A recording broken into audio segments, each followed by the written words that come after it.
안녕하세요. 이광문입니다. 저는 당뇨 진단 15년 차입니다. 저번 유선화 리셋 프로그램 소개할 때 제 당뇨 병력을 간단하게 공유했는데, 오늘은 제가 10년 넘게 당화혈색소 9점대를 왔다 갔다 하다가 최근 어떻게 6.6을 받게 되었는지 그 이유에 대해서 제 경험을 바탕으로 설명해 볼까 합니다. 주치의도 무척 놀란 일이고 저도 마찬가지입니다. 진심으로 당뇨이신 분들이나 당뇨 전 단계 진단받으신 분들에게 조금이라도 도움이 되었으면 좋겠습니다. 그리고 6.6 받은 이후에 2달 정도 지났는데 지금은 어떨까요? 잘 유지되고 있을까요? 부끄럽습니다만 영상 끄트머리에서 말씀드리겠습니다. 다음 달 측정 예정인데 따로 한번 해봤어요. 여러분, 당뇨 진단 받으면 운동 열심히 하세요, 식단 조절하세요, 이런 얘기는 귀에 못이 박히도록 들으시잖아요. 몰라서 못하는 거 아니니까 여기서는 빼겠습니다. 저는 그렇게 못했습니다만 여러분들은 당연히 잘 챙기셔야 됩니다. 저는 운동 귀찮아하고 배고프면 새벽이라도 라면을 끓이는 그런 바보 같은 라이프 스타일을 아직 버리지 못했습니다. 먼저 고백하겠습니다. 아무튼 오늘 얘기 시작하겠습니다.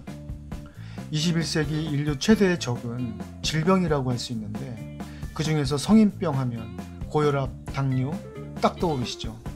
그런데 고혈압은 혈압과 직접 관련된, 예를 들면 머리가 막히고 터진다든지, 심장이 붓는다든지, 심장 혈관이 막힌다든지, 콩팥이 상한다든지 하는 아주 위험한 질병이지만 의사 입장에서 보면 단순하게 접근할 수가 있다고 합니다. 반면에 당뇨는 다르죠. 당뇨는 다양한 합병증이 문제라서 매우 복잡합니다. 당뇨 합병증 중에서 가장 심각한 거 5가지: 뇌경색, 심근경색, 실명, 다리를 절단한다든지, 심부전 투석을 한다든지, 머리끝에서부터 발끝까지 굉장히 여러 가지 문제가 생길 수 있는 게 당뇨입니다.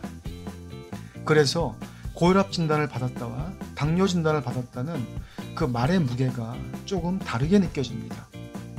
당뇨 진단은 마치 암 선고까지는 아니지만 그래도 뭔가 선고를 받은 것 같은 그런 느낌이 들기도 합니다. 그건 당뇨로 인한 합병증들이 굉장히 다양하고 심각하게 일어나기 때문일 거예요. 그런 의미에서 당뇨는 진단받았다라기보다는 선고받았다가 맞는 것 같기도 합니다. 그리고 다 아시겠지만 당뇨 환자분들이 꼭 챙겨야 할 3가지 수치: 첫 번째 공복혈당, 두 번째 식후혈당, 세 번째 당화혈색소. 이 3가지를 당뇨 환자분들은 반드시 챙겨야 됩니다.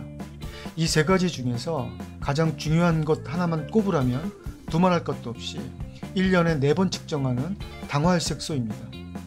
당화혈색소 중요한 거는 다 아시죠? 확실히 다 알고 계세요? 제가 최근에 재미있는 자료를 본 게 있어서 소개하겠습니다. 한국건강보험심사평가원에서 당뇨 환자들을 분석해 보니까 당화혈색소를 1년에 한 번이라도 잰 사람의 비율이 39.4%였답니다.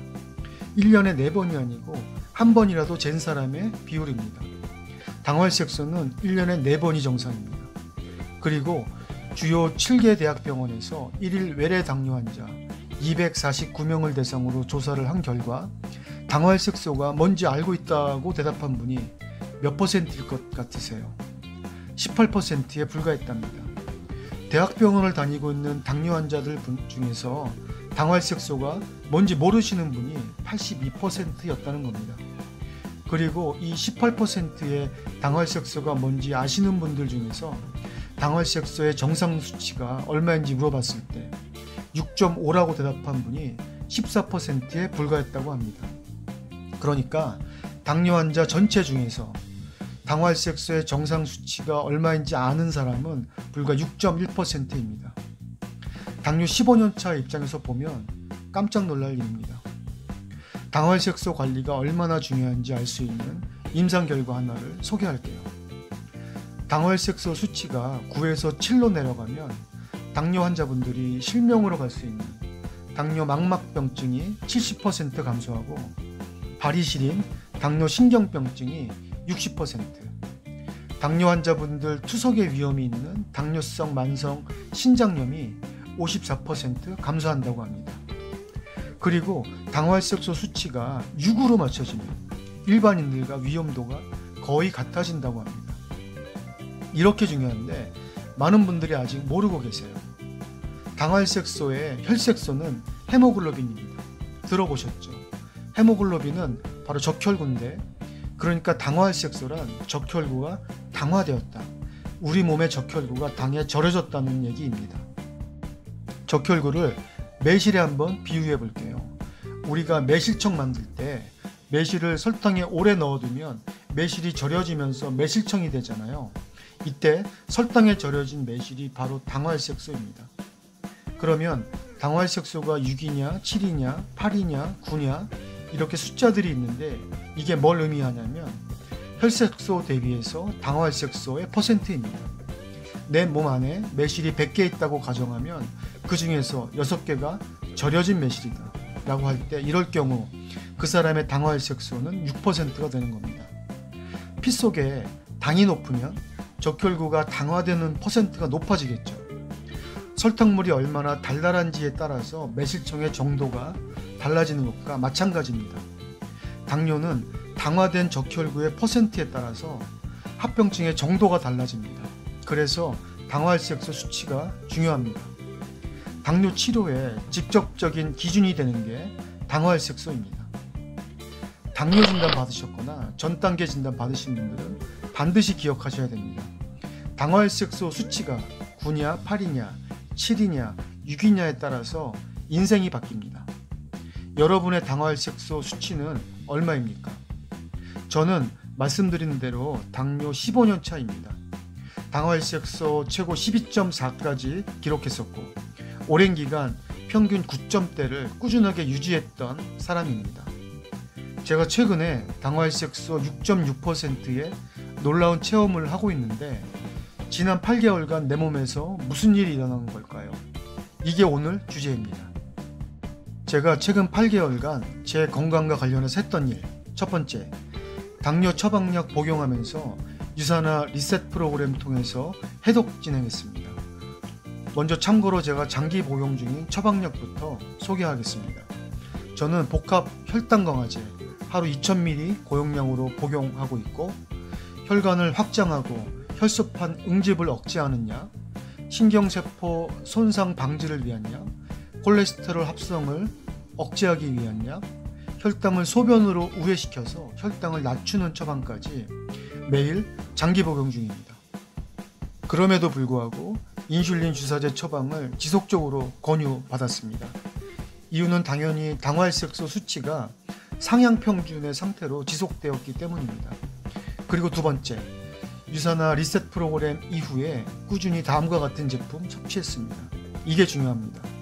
첫 번째, 종합영양제 헬스팩. 종합영양제가 당신의 첫 번째 비타민이어야 한다는 말 들어보셨나요? 제 얘기가 아니고 영양박사 여에스더 선생의 말씀입니다. 영양제의 균형이나 조화, 상호작용의 차원의 이야기일 겁니다. 제가 주목해서 봤던 거는 헬스팩 성분 중에 크롬이라고 있는데, 구글 검색하시면 모든 전문가들이 이구동성으로 당뇨 환자들의 필수 영양제라고 말씀하시는 천연 인슐린 성분입니다. 두 번째, 유산화 오메가3 혈행특급 바이오 오메가입니다. 오메가3가 좋다는 거는 다들 알고 계실 텐데, 좋은 오메가 고르는 방법도 알고 계세요? 원재료나 생산 방식 등에 따라서 하늘과 땅 차이라고 합니다. 좋은 거 드셔야 됩니다. 저는 이게 하도 좋다고 해서 미친 척하고 씹어서도 먹어봤는데 비린맛 없어서 부담 없었습니다. 세 번째, 염증 특효 프로 후라바놀 C300입니다. 이게 물건입니다. 혈관 내 염증 컨트롤의 특효라고 이미 네임드가 있는 제품입니다. 당뇨라는 게 결국엔 혈관계 질환이잖아요. 포도씨 추출물이 주성분인데 포도씨 추출물이라고 구글 검색해 보시면 끝도 없이 나옵니다. 네 번째, 유산화 유산균 프로바이오틱스입니다. 유산균도 레벨이 있다고 하는데 이게 유산균의 끝판왕입니다. WHO가 인정하는 최고 레벨의 두 가지 유산균이 주 원료라고 합니다. 제 몸 안에서 원활한 흡수와 시원한 배출에 영향을 미쳤을 겁니다. 잘 내보냈으니까 많이 쌓이지 않았을 거 아닙니까? 이건 제가 매일 아침 확인하는 거니까 확실한 거죠. 이렇게 4가지 제품을 8개월간 성실하고 맹렬하게 섭취했습니다. 처방약은 늘 10년 넘게 복용했으니까 6.6% 사건의 주역은 아닌 것 같고, 결국 유산화 리셋을 통한 해독 그리고 꾸준한 유산화 제품 섭취, 이게 극적인 변화의 주인공이 아닐까 싶습니다. 아무튼 그렇습니다. 당뇨 진단 15년 만에 믿지 못할 6.6이라는 숫자를 받아들게 됐는데, 저는 운동을 싫어하고 음식을 가리지 않습니다. 운동을 좋아하고 음식을 가렸다면 진작에 좋아졌겠죠. 돼지 감자, 모링가 추출물, 여주, 견과류, 옥수수 수염, 양파즙, 발화현미 등등, 당뇨 환자분들은 다 아실 거예요. 당뇨에 좋다는 거 다 먹어봤습니다. 저희 어머니도 평생 당뇨신데 잘 관리하고 계십니다. 물론 처방약 열심히 드시고 운동도 열심히 하시고 음식 철저히 가리십니다. 심지어 과일도 거의 안 드십니다. 그렇게 관리하시면 됩니다. 하지만 알면서도 안 되는 게 있는 법이잖아요. 제 경험 공유하시고 유산화 제품 알아보시길 추천드립니다. 선택은 여러분 몫이지만 저는 제 경험을 강력하게 안내해드리고 싶어요. 저도 사실 이게 뭐지 하는 느낌이 있습니다. 그만큼 저에게 당화혈색소 6.6은 믿기 어려운 사건입니다. 정리해보자면, 저는 지난 8개월간 늘 그랬듯이 처방약 열심히 먹었고, 새롭게 추가해서 유산화 종합영양제 헬스팩으로 영양의 균형을 맞췄습니다. 유산화 혈행특급 오메가3 바이오 오메가로 혈관 내 혈행이 좋아졌을 것이고, 염증 특효 프로바놀 C300이 혈관 내 염증에 제대로 작용했을 겁니다. 그리고 최고 레벨 유산균 프로바이오틱스가 제 몸 안에서 당연히 쌓여야 할 게 쌓이지 않게 했을 겁니다. 결과적으로 보면 그런 이유로 좋아졌다. 이게 제 결론입니다.